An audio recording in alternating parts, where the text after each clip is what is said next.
my kind of dinner ngayon. Gabi. Sinuuban na tinapa. Tapos, sitaw. Patola. Then, ito. Nakalimutan ko mga lalabs ko ng pangalan. Kaya yan. Tapos mamaya magpapakuha tayo ng kahit konting malunggay.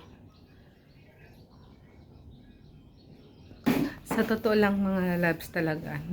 Sa gulay ako nagkikrave. Lalo na nung ang lakas kong maglihi sa Saudi. Wala naman tayong mga gulay-gulay. Doon di rin naman ako makapagpunta sa Batha noon para bumili ng gulay. Kasi sa Batha lang merong gulay nun doon.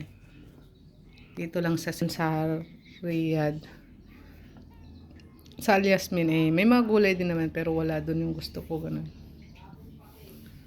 Yan.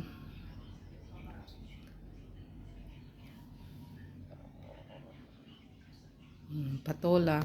Ito pinaka-favorite ko simula nung dalaga talaga. Patola. Tapos sitaw. Tapos mamaya magpapakuha ko ng malunggay.